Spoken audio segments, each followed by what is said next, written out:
Glória a Deus. Meus queridos, amados irmãos, quero cumprimentá-los com a paz do Senhor Jesus. Podeis tomar o vosso assento. Quero agradecer a Deus pela oportunidade singular que Ele me concede de participar de um evento tão significativo, tão importante, que é este 11º Congresso Baiano da Família Cristã. Quero glorificar ao Senhor pela vida do pastor Nelson Navarro, sua esposa, a irmã Núbia Navarro, que são os coordenadores deste projeto, que já acontece há 11 anos. Significa dizer que a mão de Deus está estendida sobre este projeto e ele tem crescido. E eu me sinto honrado de poder participar e poder cooperar esta noite com este trabalho. Pastor Nelson, muito obrigado. Deus abençoe grandemente sua vida, seu ministério, sua família, e que o Senhor te cubra de bênçãos, porque trabalhar com família mexe com as estruturas do inimigo, porque ele é o inimigo da família, mas o amigo da família é o Deus Todo-Poderoso e Ele é o seu Deus. Eu louvo a Deus por este convite, louvo a Deus pela vida do meu grande amigo, pastor Joesé Cruz Santana. Ele foi o avalista, né? Ele que avaliou, e eu disse para ele, que responsabilidade, né? Pastor Joesé é um amigo, e quando eu venho aqui a essa igreja, prego a palavra aqui, ele nos recebe com tanto amor e carinho, sua esposa, a irmã Miriam. E eu quero, pastor, louvar a Deus pela sua vida, magnificar a Deus pela sua vida, bem como o Tiago Navarro, todos os pastores que aqui estão, e tenho a alegria de também rever a grande serva de Deus, a irmã Edmeia Williams. Eu tive o prazer de ouvi-la algumas vezes na CEPAL, e é um instrumento de Deus. E eu louvo a Deus, irmã Edmeia, pela sua vida, e fico muito feliz em revê-la e ver que a senhora está firme e forte, fazendo aquilo que Deus lhe chamou para fazer. Eu fico muito alegre. Amados, Deus colocou uma palavra no meu coração, e eu gostaria de compartilhar com vocês. Abra comigo sua Bíblia. Eu observei alguns textos, e o texto que eu vou ler é um texto bem conhecido. Ele é quase um texto áureo para se falar de família. Josué, capítulo de número 24, versículo de número 15. Josué, capítulo de número 24, versículo de número 15. Louvar a Deus pela vida da minha querida esposa, a irmã Luana, que me acompanha. Nem sempre ela pode me acompanhar nessa correria que é o ministério, mas hoje a gente deixou os filhos com alguém e estamos aqui a sós. Glória a Deus. Deus abençoe. Quantos encontraram, digam amém. Porém, se vos parece mal aos vossos olhos servir ao Senhor, escolhei hoje a quem servais. Se aos deuses a quem serviram vossos pais, que estavam além do rio, ou aos deuses dos amorreus, em cuja terra habitais. Porém, eu e a minha casa serviremos ao Senhor. Deus considera o pecado da idolatria como prostituição. Deus havia estabelecido um projeto e encontrou um homem que o adorasse de forma exclusiva. Quando nós observamos o contexto desse texto, Abraão era idólatra, o seu irmão era idólatra, o seu pai era idólatra. Mas um dia Deus lhe fez uma promessa, Gênesis capítulo 2. Porque quando Deus chama alguém, Deus não quer saber quem você foi, Deus quer saber quem você quer ser, se você acredita no que Ele fala ou não. O ser humano, quando vai contratar alguém, ele olha o currículo, e pelo currículo a pessoa pode ser aceita ou não. O Deus que nós servimos, Ele é tão extraordinário, que para Ele não importa o que você foi e o que você fez, porque Ele tem o poder de transformar nova todas as coisas e mudar a vida de qualquer pessoa, em qualquer estado que ela se encontre. Deus diz a Abraão: eu tenho um projeto para você, e ele acredita. Essa semana eu estava dizendo que Deus é extraordinário e bem-humorado. Deus chega para Abraão e disse assim: saia da tua terra, da tua parentela, e vai para uma terra que no meio do caminho eu te mostro. E Abraão acreditou nisso. Isso é loucura. Por isso que Paulo diz que o evangelho é loucura. Como é que o cara abandona pai, mãe, tudo, e sai ouvindo uma voz? Agora, isso aqui é extraordinário, porque a Bíblia, ela se completa. A regra de ouro da hermenêutica é que a Bíblia interpreta-se a si mesmo. A Bíblia não precisa de nenhum livro complementar. A Bíblia, ela é palavra de Deus. Ela não contém a palavra, ela é a palavra de Deus.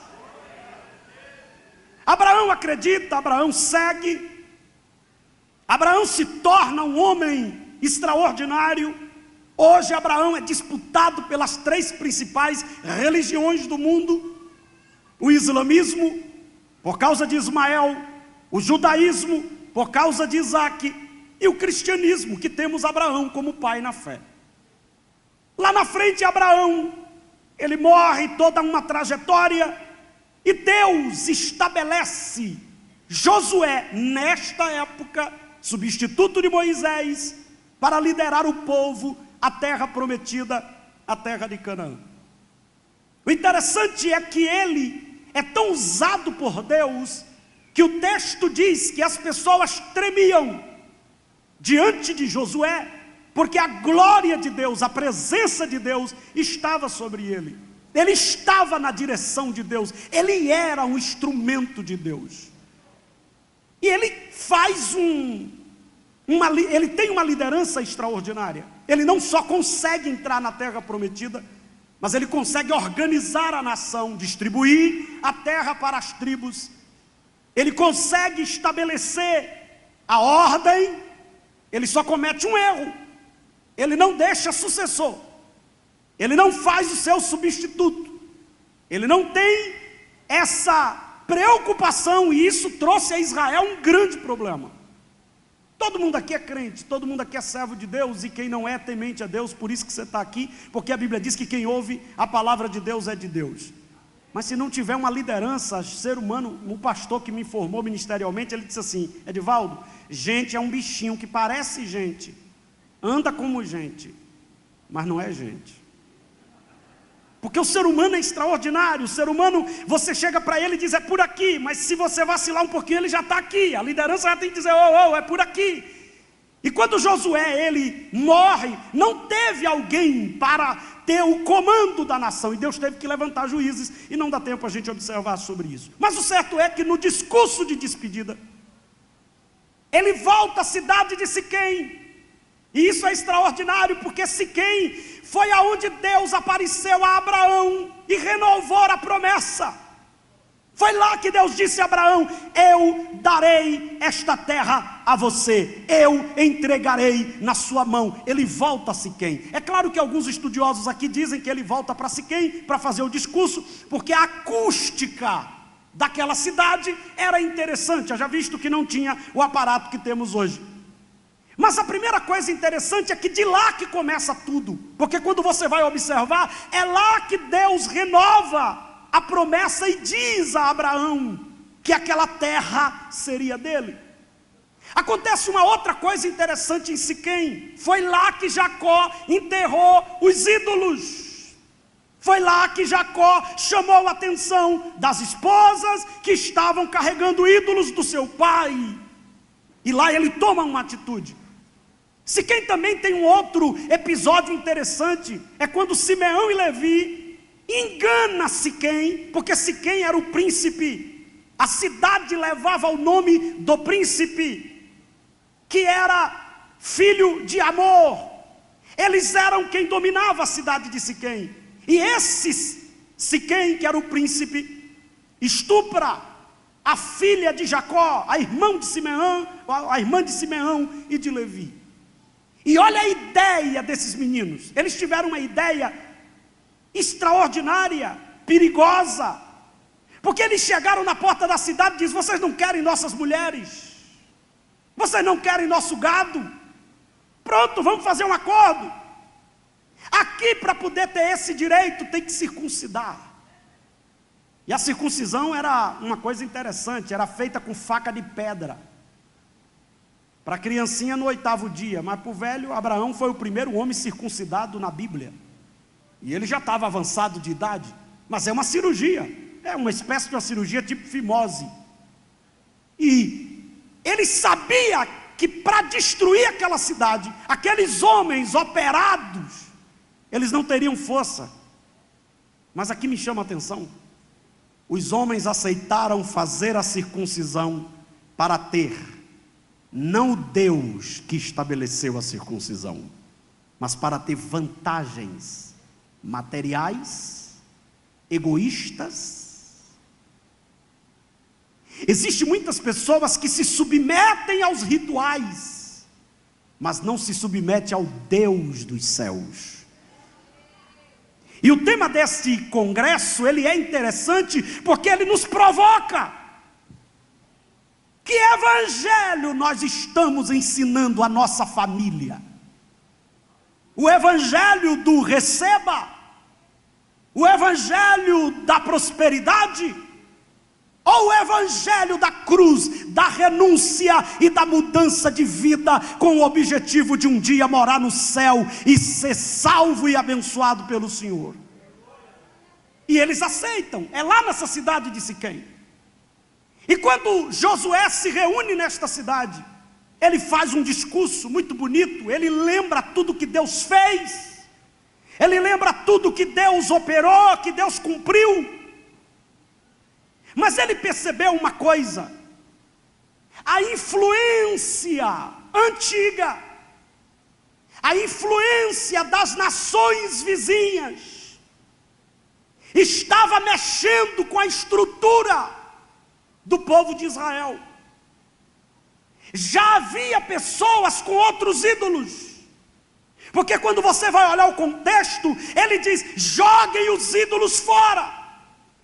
Já existia gente dentro da terra com ídolos que não adorava mais o verdadeiro e único Deus. Quando Deus chama Abraão, Deus estava dizendo: eu não quero uma religião que adora vários deuses, porque só existe um. Eu quero um povo que diga glória ao único e verdadeiro Deus. Eu quero que seja estabelecido o monoteísmo. Eu não quero esta bagunça. E Abraão aceita. Mas a nação já estava sendo influenciada. Olhe que nós estamos falando da época de Josué. É tanto que quando a gente vai falar de liderança, algumas pessoas podem criticar Josué, porque Josué diz assim: se vocês quiserem servir, o problema é de vocês. Mas eu consigo ver isso aqui do lado positivo na liderança. É que Josué estava dizendo: eu não quero que vocês sirvam a Deus por imposição, eu não quero que vocês sirvam a Deus por obrigação, eu não quero que vocês sirvam a Deus porque eu estou mandando. Eu quero que vocês sirvam a Deus pelo que Ele é e pelo que Ele fez por vocês, por nós. Mas no finalzinho do discurso, ele toma uma atitude interessante. Ele diz o seguinte: agora lá em casa tem liderança, lá em casa tem comando, lá em casa não manda todo mundo, lá em casa eu sou cabeça, lá em casa eu sou líder, e eu e a minha casa, nós vamos servir ao nosso Deus. Aqui eu preciso abrir alguns parênteses. Infelizmente, existem muitas pessoas culpando Satanás pelo fracasso da sua família. Tudo é o diabo. Tem gente que anda na rua com a cara para cima, toma topada e diz: eu estou te vendo, Satanás. Eu acho que o diabo olha e diz: o que foi que eu fiz? Tudo é o diabo. E quando na verdade quando os cônjuges não obedecem o que está na palavra. O manual do fabricante da família não é a psicóloga que você viu no programa dizendo que você pode fazer o que a Bíblia diz que não pode. O manual da família não é os pseudos intelectuais que não têm família e querem destruir a família dos outros. O manual da família é este livro, que foi o primeiro livro escrito no mundo, e quando você abre é Deus falando com você. Aqui está escrito como é que o homem tem que ser homem. Me desculpe aqui, mas tem uns homens aí que estão envergonhando a classe. Não assume a posição, não é líder. E quando é líder, é ditador. Eu não preciso na igreja que eu sou pastor dizer: me respeite que eu sou o pastor. Não, eu me importo como pastor, eu ando como pastor, eu cuido deles como pastor. Então quando eu chego eles me reconhecem: o pastor chegou, o pastor está aí. Quem é líder não precisa bater no peito e dizer: eu sou líder. Tem que andar como líder, viver como líder, se portar como líder. Assim também é na família. E hoje você chega em algumas casas e você pergunta: cadê a liderança? Cadê o líder? Você chega em algumas casas, encontra os pirralhazinhos de 10 anos dizendo: cala a boca, papai. E o pai diz assim: esse menino, né, pastor? Sangue de Jesus tem poder. Um dia eu fui visitar um casal, e quando eu cheguei, o menino estava escondido não sei aonde, e eu cheguei, cumprimentei os irmãos, sentei, e estou conversando. Daqui a pouco o menino saiu de lá escondido, pegou uma arma, daquela que sai água, mirou na minha testa, meu irmão. Oh, meu irmão, eu tomei um choque terrível, porque quando eu olhei já estava no meio, e o menino era bom de mira. E aí, em vez da liderança, do líder, do pai: senta aqui, meu filho, que é isso? É o pastor, é o nosso líder. Não. Pastor, misericórdia. O menino pô água, e eu dizendo: o sangue de Jesus tem poder. Eita, pastor. De repente esse menino sai de lá, entra, sobe no sofá. Quando eu vejo, o menino já está aqui no meu pescoço, batendo na minha cabeça. Eu levantei e disse: ó, irmão, um momentinho, estou indo embora. Deus abençoe, por questão de vida, entendeu? Eu estou correndo risco, então eu estou indo embora. Quero dar uma palavra aqui para os homens que estão nesse congresso. Deus não te fez para ser qualquer um. Deus te fez para ser cabeça dessa casa. Assume essa liderança, pelo amor de Deus. Olha o que Paulo diz: assim como Cristo é o cabeça da igreja, o marido é o cabeça da mulher. Mas tem uns homens agora que só, né? Aí vem o papel da mulher, auxiliar, aquela que está junto, aquela que coopera. Mas tem umas mulheres agora que ela recebeu um outro dom. Eu costumo dizer que se a Polícia Civil e a Federal descobrir o dom que tem algumas mulheres aí, oh meu Deus do céu, elas são contratadas, investigadoras profundas. O marido tem marido que chega em casa, a mulher já está: que cheiro é esse? Estava onde? E que fio é esse? Que cara é essa? Está desconfiada? Me dá o celular. É detetive. O cara olha e diz: meu Deus do céu. Quando não recebe ele com a touquinha de assaltante de banco, que ele já chega e diz: ai, é ela. Tu já viu mulher sábia receber marido com essa touquinha de assaltante de banco, minha irmã? Um dia desse teve uma irmã que disse para mim: pastor, meu marido nunca mais me beijou, meu marido nunca mais me abraçou. Eu digo: a senhora toma um banho assim, passa um perfume para ele chegar, para quê? Diga a senhora assim, solta o cabelo, se ajeita, bota uma roupinha de ressuscitar defunto, para quê? Eu digo: para quê? Tu quer beijo também, coisa ruim, para quê? Josué chega e assume a posição. Preste atenção: o projeto família, ele existe antes do projeto igreja. A igreja propriamente dita, ela vem no Novo Testamento. Jesus diz: eu edificarei a minha igreja. Velho Testamento, povo de Israel. Novo Testamento, começa o projeto igreja. Eu não estou falando de presciência, eu não estou falando de onisciência, eu estou falando daqui, de fato. Agora preste atenção: projeto família, lá no Éden, Deus observou: Adão está só, Adão precisa de companhia. Porque Adão olhou que o pato tinha patinha, o leão tinha leoa. O boi tinha vaquinha. O cachorro tinha cachorrinha. Ele olhou que o gato tinha gatinha. Eu não sei se vocês já viram um gatinho namorando com outro. É uma zoada terrível. A primeira vez que eu vi um gato namorando com outro, eu pensei que o mundo estava acabando. Eu digo, tem algum terrorista aí. Não é ter uma relação, não é namorando. Porque tem gente que depois que casa não namora mais não. E quando eu abri a janela, está um gatinho de um lado, a gatinha de outro. Eu acho que era coisas profundas que esse gato estava dizendo. Porque a gata estava extraordinária. Eu acho que o gato dizia, ai, se eu te pego, ela dizia, vem varão, oh glória, alguma coisa dessa natureza. E Adão estava dizendo, não tem ninguém. Deus disse, tive uma ideia, e a ideia de Deus é fantástica. E eu vou ver se as irmãs estão ligadas, porque em alguns lugares as irmãs estão dormindo, né? Eu vou ver se as irmãs daqui do Congresso Baiano estão ligadas. Deus teve uma ideia, e a ideia de Deus foi a coisa mais fantástica do mundo. Deus diz, vou criar a mulher, a coisa mais extraordinária que existe na terra. Você sabia? Se eu falasse outra coisa aqui, a gritaria seria maior do que as palmas. Você sabia que a gente, ser humano, a gente tem a tendência de guardar o que é ruim e esquecer o que é bom.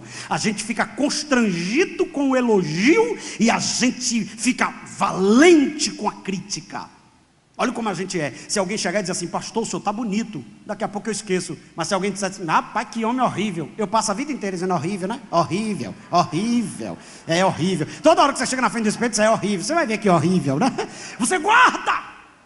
Se eu chegasse aqui e dissesse assim, irmãos, Deus foi lá e disse a Adão, dorme para não dar palpite, louvado seja o nome do Senhor, dorme miserável para não dar palpite, que eu vou fazer uma coisa que tu vai ver o que é coisa, louvado seja o nome do Senhor.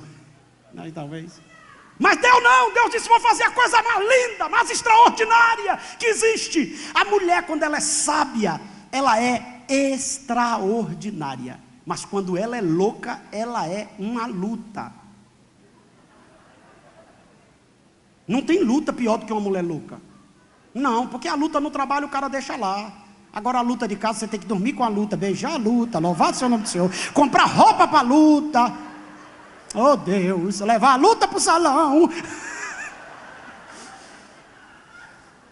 Cuidar da luta. E não pode orar para Jesus matar.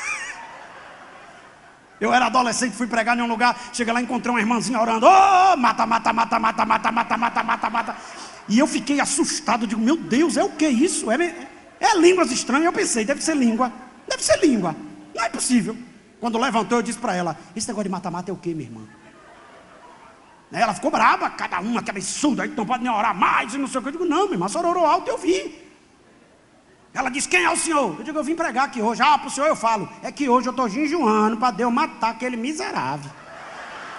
Eu digo, o quê, minha irmã? Meu marido. Quer dizer, casa errado, não ora, não pede conselho, não ouve conselho, depois vai orar para Jesus matar? Não, meu irmão, depois do casamento, descobriu alguma coisa que não viu antes, tem um hinozinho da harpa. Levarei eu também minha cruz.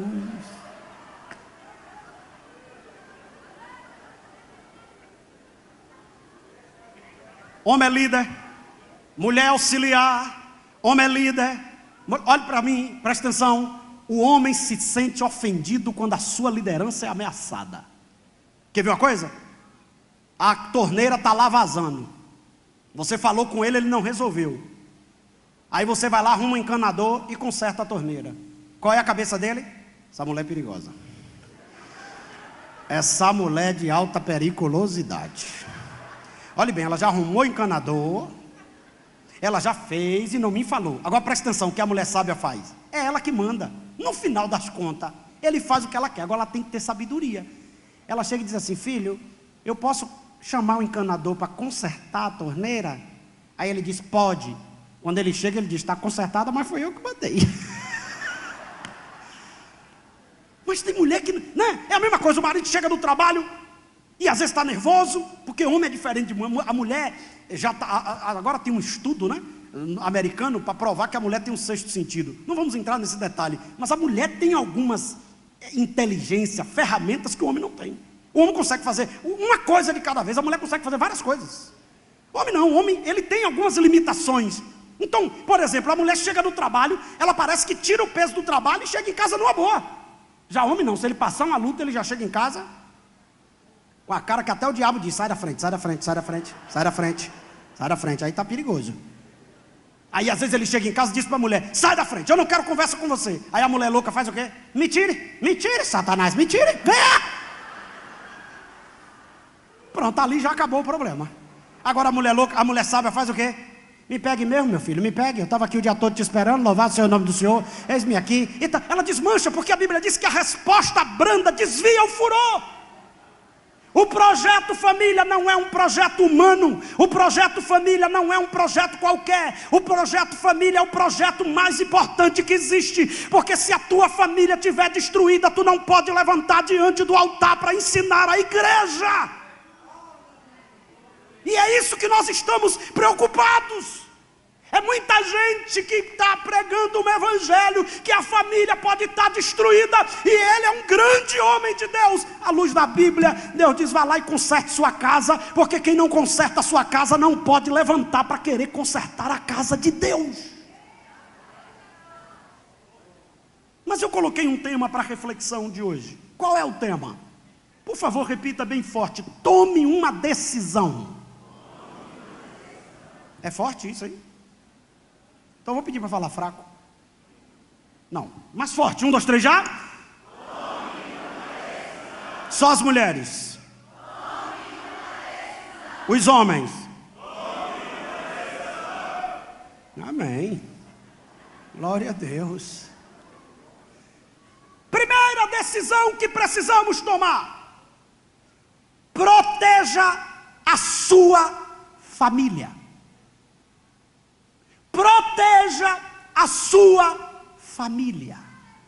Preste bem atenção. Josué não estava dizendo: ó, os meninos, você quer o quê?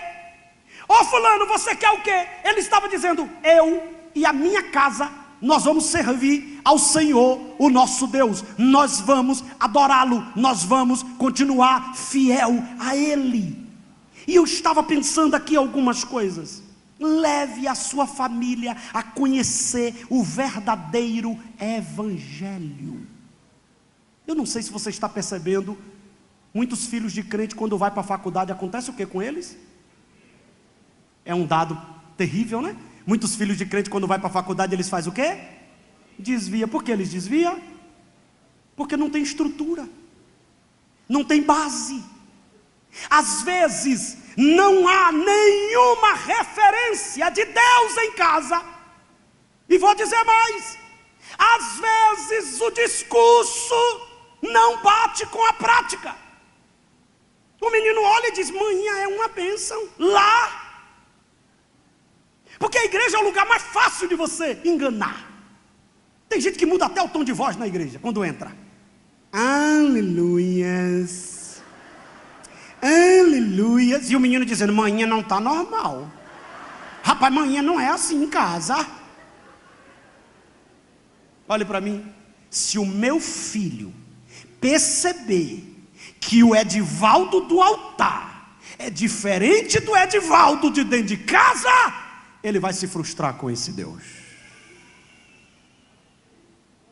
Quantas irmãs, e não me leve a mal, do mistério, que na igreja entrega recado e faz um trabalho extraordinário, anda com a cara de profeta. Tem uns que já andam com a cara assim, que você diz: a mensagem aí é braba, você é doido, você sai correndo. Quando chega em casa, é gritando, é esculhambando, é amaldiçoando. Eu já vi mãe que quando está zangada, chama o filho: sua negrinha, seu cachorro, você tem uma cara de ladrão, eu ainda vou te visitar na penitenciária, tu vai dar trabalho. Josué estava dizendo: quem quiser desviar, desvie, mas lá em casa tem comando, e eu e a minha casa, nós estamos protegidos. É Deus, é o Senhor. E é interessante nós notarmos algumas coisas. Esse evangelho que está sendo ensinado não é um evangelho superficial, porque evangelho que não tem cruz, ele é evangelho falso. Vamos lá pensar. Jesus multiplicou os pães. Aí no outro dia a reunião lotou. Jesus chegou e disse assim: vocês estão aqui não é por causa dos sinais, não. Vocês estão aqui por causa do pão. Aí uns dois já ficou meio assustado. Mas se você não comer do meu corpo, não beber do meu sangue, não tem parte comigo. Os camaradas olhou e disse: rapaz, o negócio é complicado aqui, viu? Estou indo embora. Foram embora. Quem era o pregador? Jesus. E o povo fez o quê? Foi embora. Aí, melhor só mudar aí que o negócio está pegando, tá? A gente vai ficar com a igreja vazia. Deus disse: você não quer ir também não? Está liberado. Agora olha quem conhece o genuíno evangelho. Quem conhece o genuíno evangelho, se Jesus curar, ele está aqui. Se não curar, ele está aqui. Se a porta abrir, ele está aqui. Se a porta não abrir, ele está aqui. Se der certo, ele dá glória. Se não der certo, ele dá glória. Pedro diz assim: para quem iremos nós, se só tu tens a palavra de vida eterna?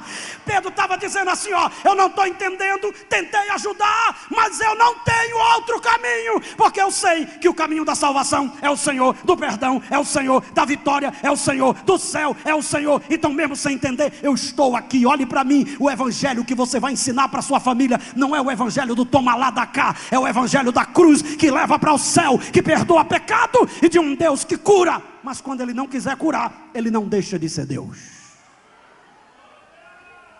Proteja a sua casa. Faça como Joquebede. Joquebede, quando o menino nasce, Moisés, e quem deu o nome não foi nem ela, foi a filha de Faraó, que é aquele que é tirado das águas. Ela consegue esconder, primeiro, por 3 meses. Segundo, ela bota no Nilo, mas ela bota protegida. Terceiro, ela dá a Moisés a base. Irmãos, se você perguntar a alguns adolescentes da igreja: quem é Jesus? Eles vão dizer assim: como assim? Jesus. Ele vai dizer: é Jesus. Não, mas quem é? É Jesus, é Jesus. Não tem estrutura nenhuma. A casa está aberta. O pai é um homem de Deus, a mãe é uma mulher de Deus, estão na obra de Deus, mas a casa está desprotegida. Os filhos estão sendo discipulados pela babá eletrônica. E agora tem um perigo maior do que a babá eletrônica: é a internet. Os meninos estão trancados dentro dos quadros do quarto. O que tem de filho de crente se cortando, a automutilação. A baleia azul só foi uma gota em um copo que já estava cheio. Um filho que não é amado, que não é instruído, é presa fácil do diabo. Eu queria ver eu chegar na escola desde pequeno. Um dia eu estava na escola, eu tinha meus 12 anos, eu já estava aqui em Feira, e aí eu fui para uma aula, chegou lá um professor, tentou desfazer da minha fé, e eu levantei o dedinho. E ele disse: é religião? Eu disse: não, é falar do que o senhor estava falando aí. E ele caiu na besteira de dizer que foi Noé que tinha aberto o mar vermelho. E aí eu já conhecia, porque eu tinha sido batizado com o Espírito Santo com 9 anos, né? Eu fui batizado nas águas com 12, então era menos de 12, porque 12 eu já estava em Valença quando eu fui batizado nas águas.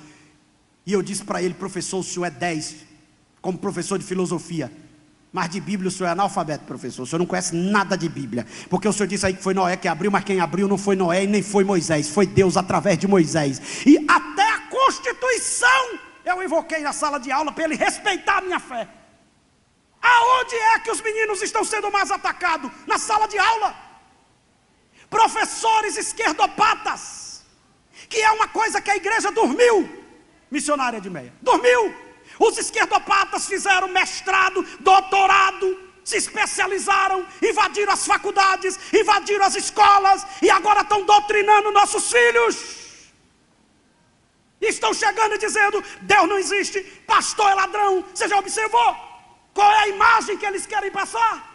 Que pastor é aproveitador. Quando botam uma figura de crente na novela de pastor, é quem rouba, é quem aproveita.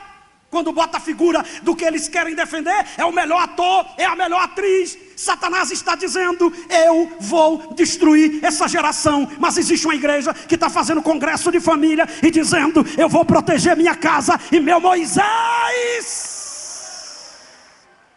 não será contaminado. Proteja ele. Ele vai ter que ir para a faculdade, ele vai estudar, mas ele vai com Deus. Ele tem princípios. Quer ver outra coisa? Deus disse para Noé: faz a arca, vai chover, vai acabar com tudo, mas entra você, seus filhos e sua esposa.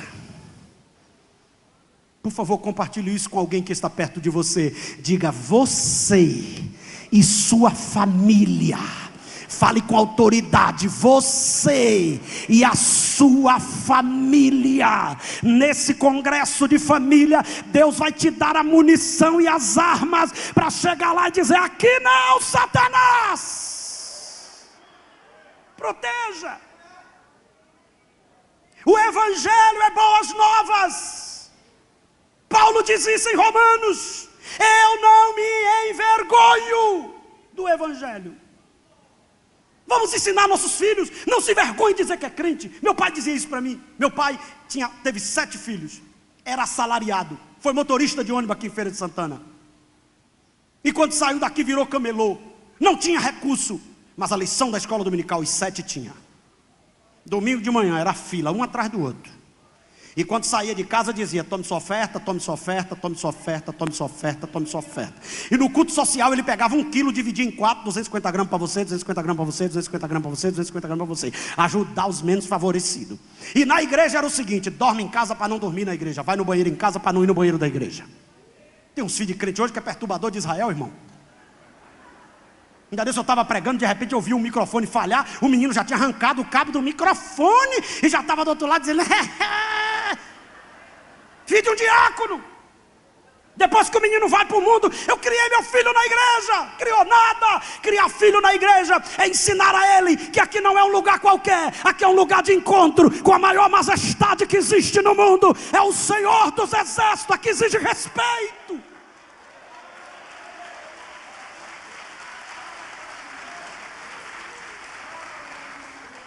E meu pai dizia assim: irmão, a pior coisa do mundo é você tentar dormir e não querer. 7 meninos dentro de um quarto para dormir de tarde, para não dormir na igreja. Agora olha para mim, a gente tinha que sentar nos primeiros bancos, ouvir a mensagem e chegar em casa ele perguntava a mensagem. Então eu comecei a querer ser pregador por causa dessa pressão. Louvado seja o nome do Senhor. Porque eu tinha que ficar assim, ó. Então quando eu chegava em casa ele dizia, e quem não dissesse tinha uma promatóriazinha: louvado seja o nome do Senhor, pintada de vermelho, chamada Senhora Ema. Presta atenção. Aí um dia eu disse: eu quero ser pregador. De tanto ver os outros pregar, eu digo: eu quero ser pregador. Aí os pregadores chegavam e diziam: eu quero ser outro irmão que eu bato show, quero ser outro irmão que eu estou afônico. Eu dizia: para ser pregador tem que ficar rouco. Eu pensando comigo, eu digo: amanhã eu viro pregador.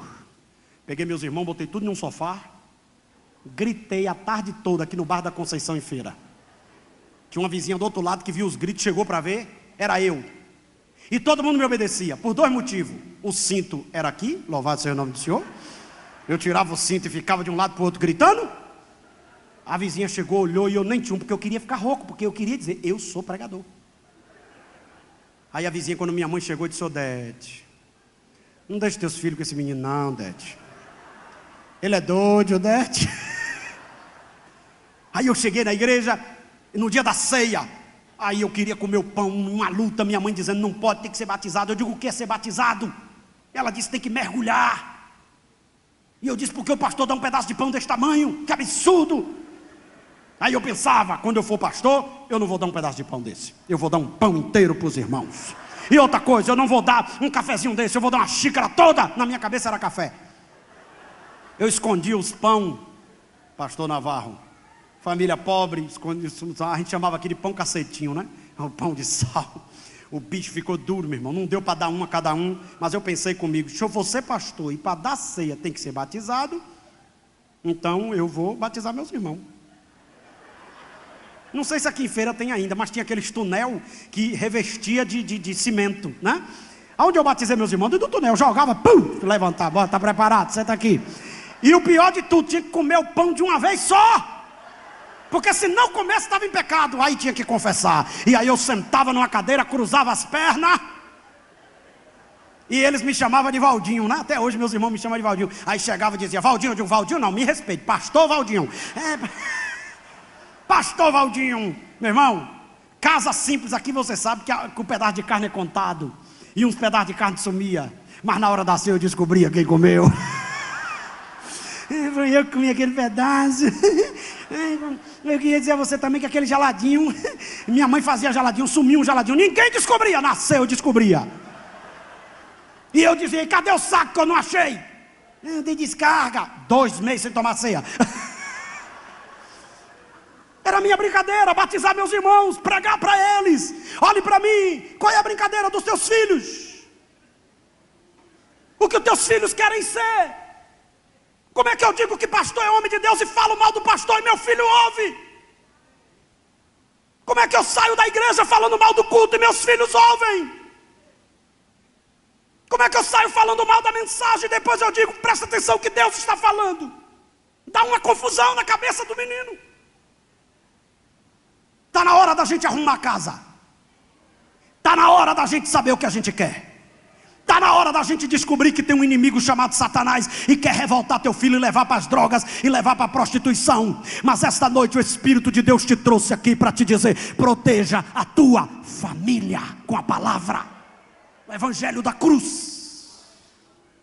Vamos lá para a gente ganhar tempo, para a gente concluir. 2, cuidado com as influências.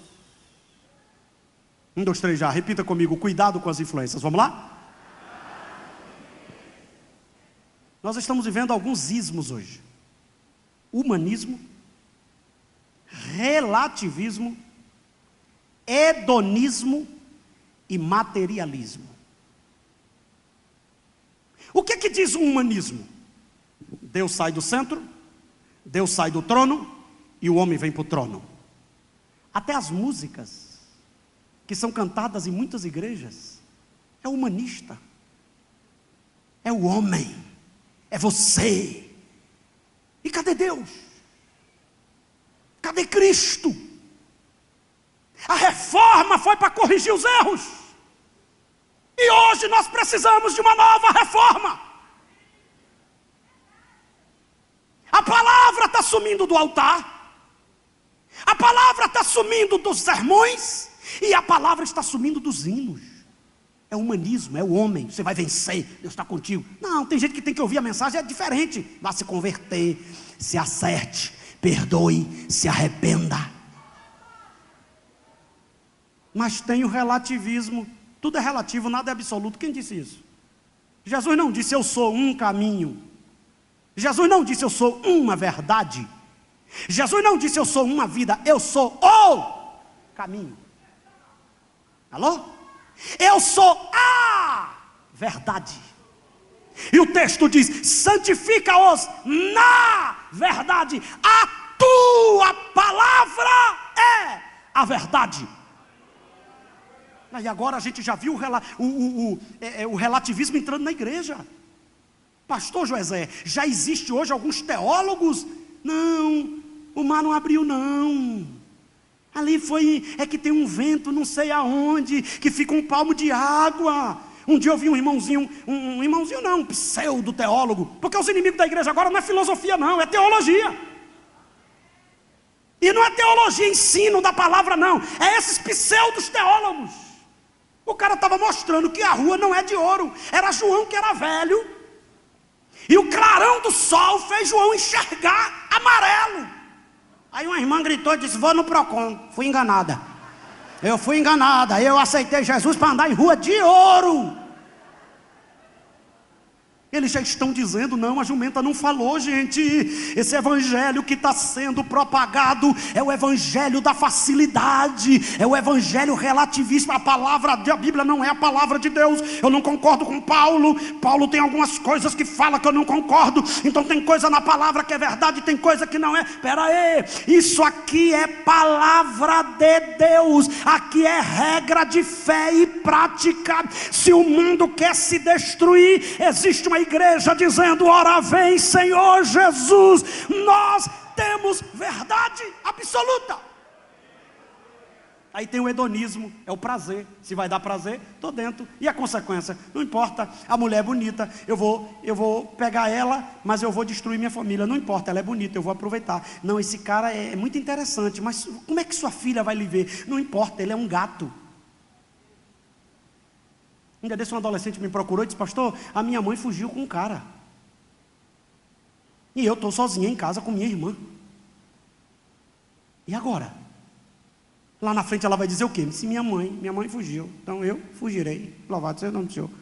Ela fugiu, eu fugirei. Olha que coisa! nós estamos deixando o inimigo destruir princípios em nome de momento, valores em nome de oportunidades.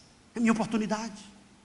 E pasmem, algum tempo atrás a traição era maioria esmagadora masculina.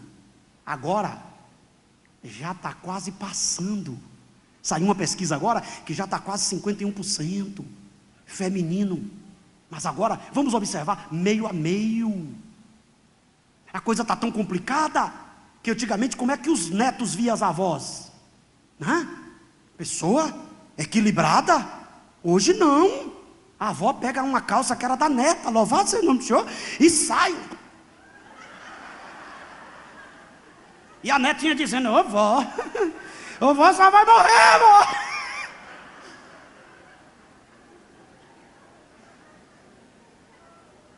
Não estou dizendo que as irmãs não têm que se arrumar, não estou dizendo nada disso para alguém não me interpretar mal, que uma pessoa só porque ficou já de idade não vai se arrumar. Eu estou falando em exageros. E agora vem o materialismo. Até as mensagens hoje, receba. Qual é a mensagem que está fazendo sucesso agora? É o da terra. As pessoas querem um Deus que muda a vida na terra. Você vai vencer, aleluia, Deus vai te ajudar, você vai vencer, você vai crescer. As pessoas não dizem assim: eu era perdido e agora estou transformado. Eu estava destruído e agora eu fui perdoado. Não, eu era pobre e agora eu sou rico. Eu tinha um carro, agora eu tenho dois. Eu tinha um Fusca, agora eu tenho uma Ferrari. E os irmãos iam dizer: eu quero também, Jeová. Preste atenção, meu irmão, o evangelho da cruz tem vitória. Mas o objetivo principal não é vitória. O objetivo principal é aonde você passar alguém dizer: ali é de Cristo, ali é de Cristo, ali é de Cristo, ali é de Cristo. Está salvo, está transformado. Precisamos cuidar com essas influências. Agora eu queria pensar com vocês rapidinho. Diga comigo o nome de uma mulher. Diga comigo: Ana. De novo. Até falar bom, de novo. Ana criou Samuel, pastor Navarro, na casa de Eli. Eli desviado. E os filhos de Eli? Sacerdote, perturbado do juízo. E Samuel, homem de Deus. E Samuel, ouvindo a voz de Deus. E Samuel, na direção de Deus. Isso aí tem um papel de Ana. Isso aí tem um papel que essa semana eu estava trabalhando no Liderar em Ilhéus, mentoria. Nós estamos vivendo hoje, cada qual vai para ver onde é que vai dar. Não, você tem que se levantar e dizer: peraí, meu filho, você vai ouvir isso na escola, cuidado, a Bíblia diz isso. Meu filho, a ideologia de gênero eles diz assim, mas a palavra diz isso. Mas a maioria dos crentes, se você perguntar o que é ideologia de gênero, vai dizer: ideologia de quê? De gênero, é um negócio doido aí. Quer dizer, o irmão que estava dizendo: ó irmão, tem um novo demônio agora, é zap. É um demônio. Quer dizer, mas ela estava falando como se fosse demônio mesmo, não é só a influência. Presta atenção, meu irmão, existe a influência.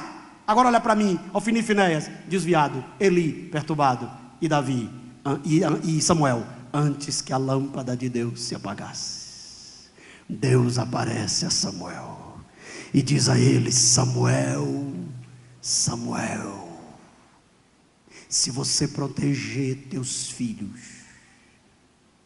Essa semana eu estava vendo minha menina dizendo para mim assim: ô meu pai, foram falar um negócio na escola lá, eu levantei e disse assim: a Bíblia não diz isso não. E eles ficam com raiva da gente. É os antiquadros, é os ignorantes, pode chamar do que for, mas meu filho não vai ser manipulado, teu filho não vai ser manipulado. Existe uma geração, e eu fico feliz quando eu vejo um trabalho desse aqui.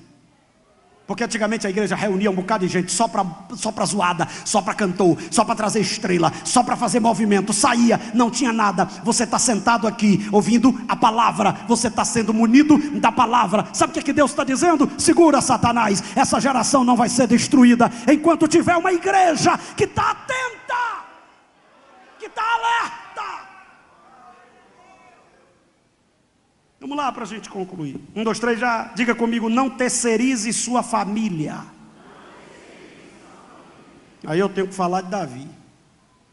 Pensa em um rei extraordinário. Agora pensa em um pai fracassado. O texto diz assim, ó: e Adonias se levantou para tomar o trono, porque o papai nunca tinha contrariado ele. E Absalão matou o irmão e o pai não chamou para conversar. E depois que ele voltou, o pai não falou nada. Tem muita gente ocupada. Olhe para mim, se eu prego nesse país todo e as minhas 2 ovelhinhas que eu tenho em casa estiver perdida, que homem de Deus sou eu, irmão? Presta atenção. Não é 2, não é 3, né? Que a mulher também é ovelha. As minhas primeiras ovelhas é ela e meus 2 filhos. Presta atenção. Presta atenção. Você tem tempo para os seus filhos? Você sai com seus filhos? Você que é mãe de uma menina adolescente, já conversou com ela sobre sexo? Já conversou com ela sobre gravidez? Você já falou com ela sobre virgindade? Você que é pai de adolescente, já conversou com ele sobre a puberdade que ele está agora? Já falou com ele sobre os perigos? Já falou com ele sobre... Já conversou abertamente? Não, não tenho tempo. Davi não tinha tempo. Rei, nota 10. Pai, um fracasso. Tem gente que na igreja é um vaso. É uma benção. E os filhos? Tudo destruído. Eu não sei se você observou. Dá uma olhadinha. Muitos pastores antigos, a família, cadê? Tudo destruída. Cadê os filhos? Ninguém está na igreja. Sabe por quê, irmão? Eu dirijo uma igreja, um campo. Eu viajo bastante. E ainda dou conta do recado do campo. Porque tem que se virar nos 30. Porque quem pastoreia não pode ficar e deixando lá, né? E cuida da igreja. Então eu viajo, eu tenho um bocado de coisa na cabeça. Agora, não sair com meus filhos? Não sair com a esposa? Saia, vá no shopping, bote seu filho no colo, converse com ele, ame ele, abrace ele. Senão o menino vai dizer: Jesus roubou meu pai. A igreja roubou meu pai.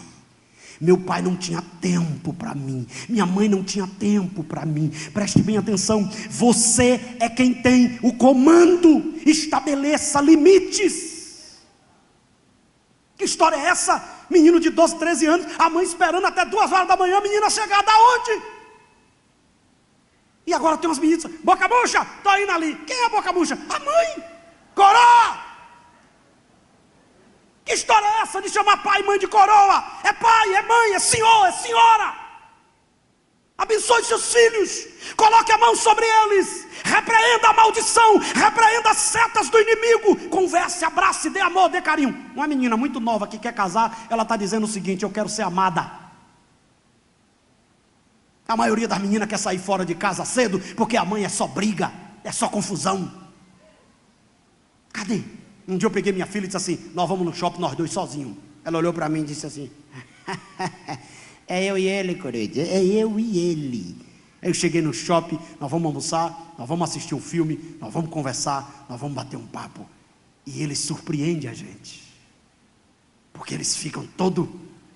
Ela vai ficar velhinha e nunca vai esquecer: meu pai sai comigo, meu pai me abraça, e eu olho nos olhos dele e diz: eu acredito em você, você é bênção de Deus, você é escolhido de Deus. Agora bota limite nessa casa, esteja presente, restaure o altar. Está na hora do altar ser restaurado na casa de muita gente. Tem tudo, menos hino, menos louvor, menos oração, menos palavra. E em último lugar, que meu tempo chegou, diga bem forte: é tempo. Não, forte: é tempo de restaurar os valores. De novo: é tempo de restaurar os valores. Que valores é esse, pastor? O valor do amor, o valor do respeito, o valor do diálogo, o valor da honestidade. Interessante, imagina, o meu menino vai andando comigo, o guarda me para, e eu chego para o menino, que eu estou dizendo para ele ser direito, e diz: bota 50 reais, 50 reais, 50 reais, bota dentro, meu filho, esse país é assim, meu filho, esse país é assim. E o menino olhando, dizendo: rapaz, pai é esperto, viu, é aí. É igual alguns irmãos, tá com o carro todo irregular, quando vê o guarda rodoviário, começa a orar: cega Jesus, cega papai. Que cega, irmão, o bichinho está trabalhando. Valores! autoestima. Tem umas irmãs, umas senhoras, uns irmãos, chega na frente do espelho, que isso é? Eu ouvi uma irmã dizendo, isso é cara de gente? Isso é cabelo de gente? Eu acho que quando Deus me fez, sobrou lá um restante, pegou o cabelo, jogou na minha cabeça, ainda escorregou e caiu no meu nariz, que isso não é nariz. Um bocado de gente com autoestima lá embaixo, criando filhos deprimidos, revoltados, autocontrole. Deus está nos dando a palavra de comando, e a palavra de comando é: a decisão é sua, volte a assumir o controle, porque Deus está com as mãos estendidas para fazer tua família prosperar, e quem crê diz glória a Deus. Deus abençoe vocês, foi um prazer estar aqui.